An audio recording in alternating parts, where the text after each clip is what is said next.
ఇప్పుడు మనం ఒక స్టోరీ విందాం. తప్పిపోయిన కుమారుడు. వాళ్ళ నాన్నకి ఒక చిన్న కొడుకు పెద్ద కొడుకు ఉండేవాడంట. ఆ చిన్న కొడుకు వాళ్ళ నాన్నని డబ్బులు ఇవ్వమని అడిగాడు. అప్పుడు వాళ్ళ నాన్న ఫీల్ అయ్యి ఇచ్చేసాడు.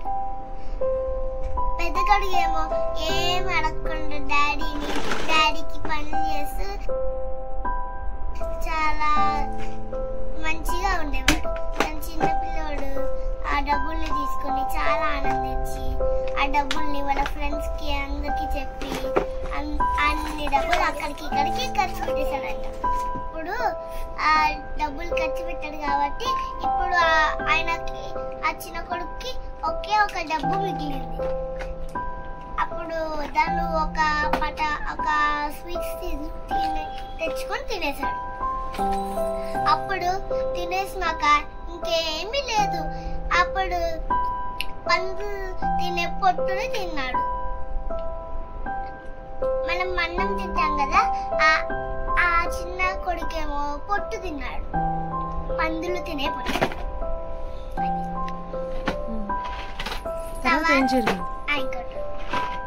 తర్వాత చిన్న కొడుకు అప్పుడు రోజు ఉండేవాడు. వాళ్ళ చిన్న కొడుకు తిరిగి వచ్చేసాడంట ఇంటికి. అప్పుడు వాళ్ళ నాన్న అలా ఎదురు చూస్తూ ఉన్నారంట వాళ్ళ కొడుకు గురించి. అప్పుడు ఆయన కనిపించాడు. ఆయన దగ్గరికి వెళ్ళి పరిగెత్తుకుంటూ దగ్గరికి వెళ్ళి ముద్దు పెట్టుకున్నాడు. ఇంటికి రాగానే ఫస్ట్ ఆయనకి ఒక మంచి డ్రెస్ ఇచ్చాడు. తర్వాత రింగ్, అన్ని బహుమతులు అన్ని ఇచ్చాడు. అప్పుడు పెద్ద కొడుకు అసలు ఏమీ ఇవ్వలేదు. అప్పుడు పెద్ద కొడుకు డాడీని అడిగాడు, డాడీ నువ్వు ఏంటి ఇలా చెప్పావు నేను నీ దగ్గరే ఉన్నాను కదా అన్ని రోజులు, నీకు సహాయం చేస్తున్నాను కదా, మరి నువ్వు నాకు ఎందుకు ఇవ్వలేదు అని అన్నాడు. అప్పుడు వాళ్ళ నాన్న ఆయనకు కూడా కొన్ని రింగ్, డ్రెస్ అన్ని ఇచ్చాడు. అప్పుడు ఒక పెద్ద పార్టీ చేశాడు వాళ్ళిద్దరికి.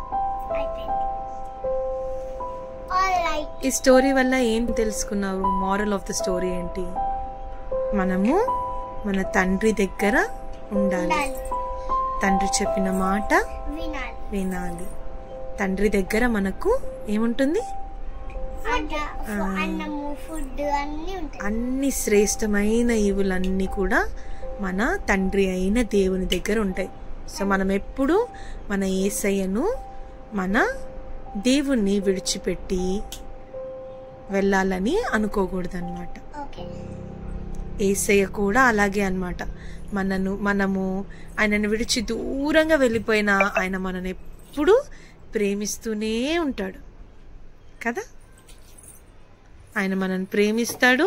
మనం తిరిగి ఎప్పుడు వస్తామా అని ఎదురు చూస్తూ ఉంటాడు.